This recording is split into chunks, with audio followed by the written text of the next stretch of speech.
How's it going, Trojan sports fans? I'm Zach Smells here along with my good friend Dawson Klinger to bring you a recap on the very successful past week that Trojan sports has been having. The success began last Saturday when the cheer team traveled to Milton for their competition.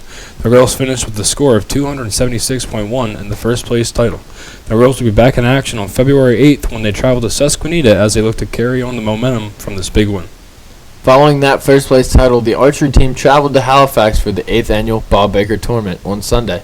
With a score of 33.06, they were also able to come away with the first place finish. That is back-to-back tournament wins for the Trojan Archers as they look to continue their winning streak at Millersburg next weekend.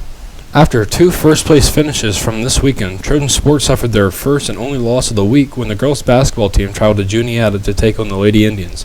Eileen Nestor's 16 points and 7 rebounds weren't quite enough for the Lady Trojans as they fell after the overtime period 58-53. Upper Dauphin got back on the winning streak, though, on Tuesday when the boys' basketball team hosted the Greenwood Wildcats in a big league matchup. Things were close early, but with three key three-point shots by Mason Groh and Hunter Lentz down the stretch, the Trojans pulled out a big 62-47 win. Many of you were with us on Thursday night for the boys and girls doubleheader against Tulpahawken.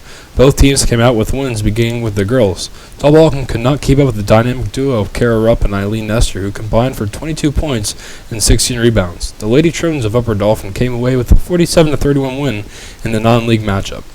Directly following that game, the boys' basketball team also took on Tulpahawken. Let's take a look at some of the highlights from a key player late in that game.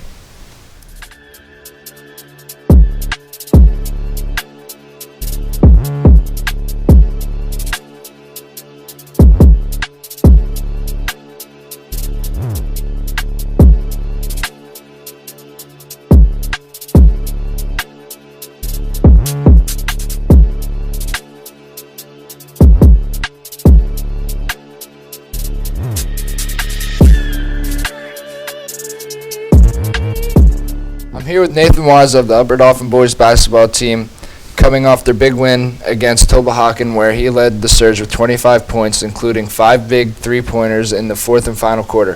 What would you say was the key to your success, and how does it feel coming off a big win against a very competitive team?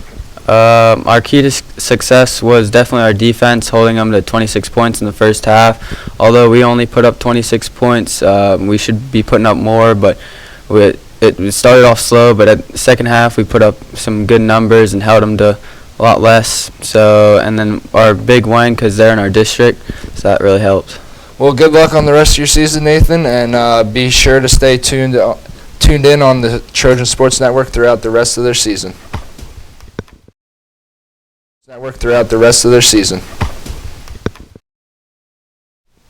The girls' basketball team was back in action then on Thursday night when they hosted the Lady Eagles of Lime Mountain.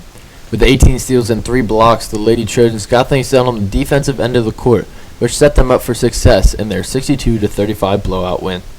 That win now gives the Lady Trojans a 9-4 record in the league and a 13-6 record overall. All 3 games remaining for the girls' basketball team come against league opponents as they look to get to the top of the seed going into the league playoffs. The boys' basketball team currently stands at the top of their division as well, with a 10-2 record in the league and a 13-4 record overall. They look to finish their season strong with 4 of their next 5 matchups on the road. Although there was no action this week for the wrestling team, they will be in action again tonight as they host Panther Valley for senior night. It is their final matchup of the season prior to postseason play. The matchup tonight will not be broadcasted on TSN, though, because of the small lineup by Panther Valley. Looking at how they are doing in the league play, though, the Trojan Wrestlers currently sit 5th in the Tri-Valley League standings with a 1-4 record, while in 2nd in the Schuylkill League standings with a 4-1 record. Thanks for tuning in to this weekly recap of how the Trojan Sports winter season is going. Be sure to stay tuned into TSN as teams look to finish their season strong and make a long run in the playoffs.